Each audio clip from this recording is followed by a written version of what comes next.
Ronald Reagan once warned that the scariest words in the English language were, "I'm from the government and I'm here to help." How Ronald Reagan must have been spinning in his grave the other evening when he heard these words uttered in a jubilant victory speech by New York's new mayor, Zohran Mamdani. We will prove that there is no problem too large for government to solve and no concern too small for it to care about. Take those words in slowly and mull them over, especially if you happen to be planning to move to New York. Quote, "We will prove there is no problem too large for government to solve and no concern too small for it to care about." Wow. The honesty is breathtaking, the arrogance is off the charts, and the self-delusion is terrifying.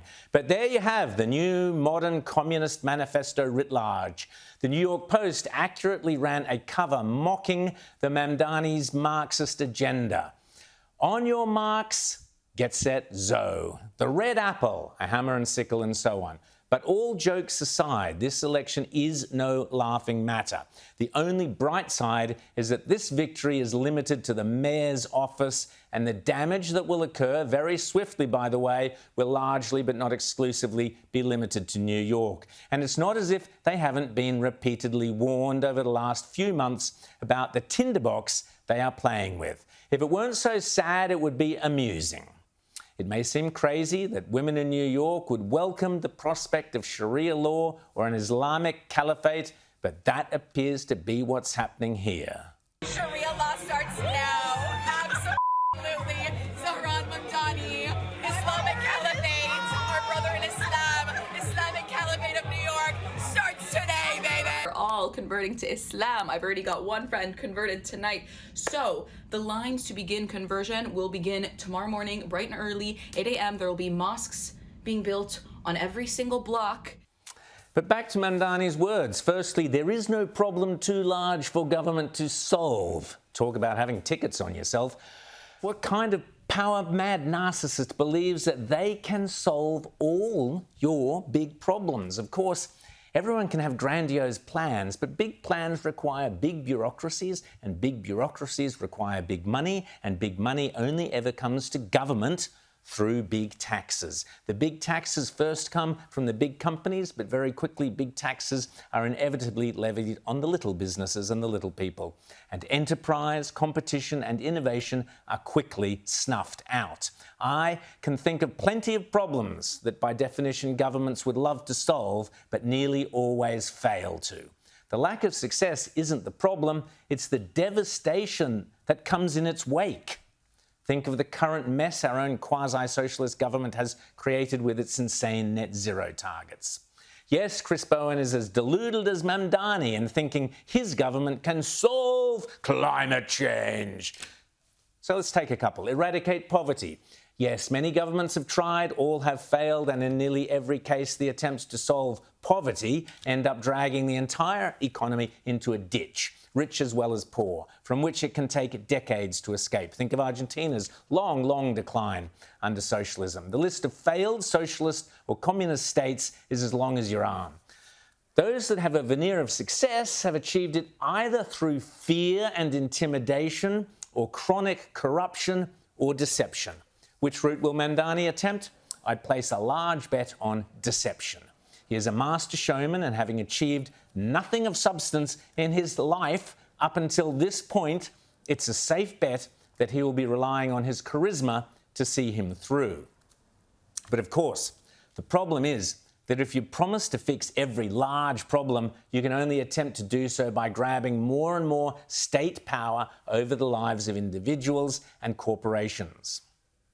Fix healthcare. There's only one avenue open to that. More bureaucracy, more spending, more borrowing, more rules, and ultimately administrators have to meet unachievable targets and goals, and that means administrators end up with absolute power over who lives and who dies. Fix homelessness. As Margaret Thatcher demonstrated, people will care for their homes and even their community if they have a personal financial stake in it. And the converse is true. Public housing on a mass rather than a targeted scale inevitably may lead to vast, crumbling slums and violent no-go zones as gangs, drugs and corruption inevitably take their grip.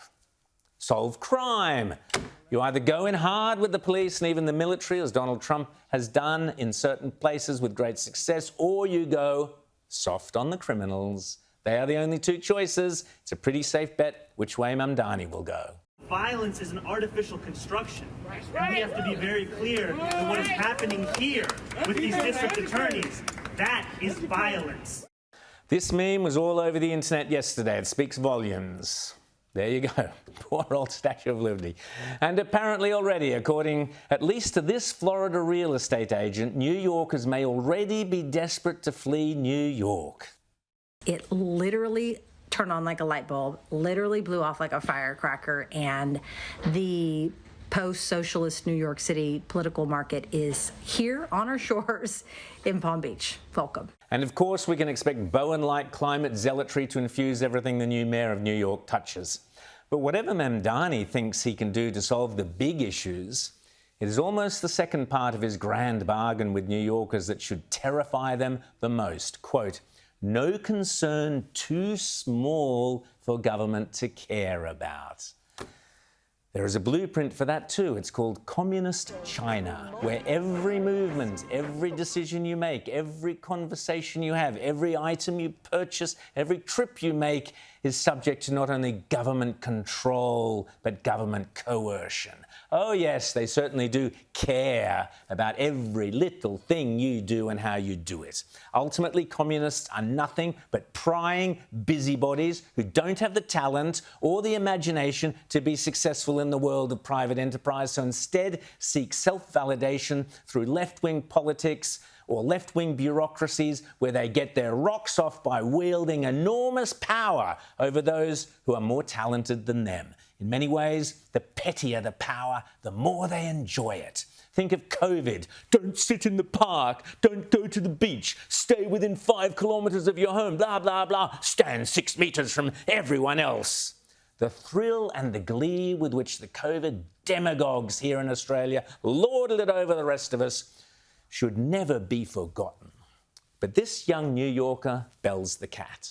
The bigger concern for me is the growing number of people who know what socialism is and know what it leads to, but they want it for America because they hate America and want to destroy it. So any good news? Well, the good news for America is that hopefully the Mamdani experiment will collapse within a couple of years as people realize that no government can solve all the big problems and that they are fed up with government busybodies caring about all the petty problems, all the little stuff. Hilariously, Zohran Mamdani began his first day in office like every true socialist by asking for your money. On January 1st, I will be your mayor. New Year's Day and a new era for this city. Oh, and one more thing. Remember how I told you a few months ago to stop sending us money? You can start again. Heaven help New York.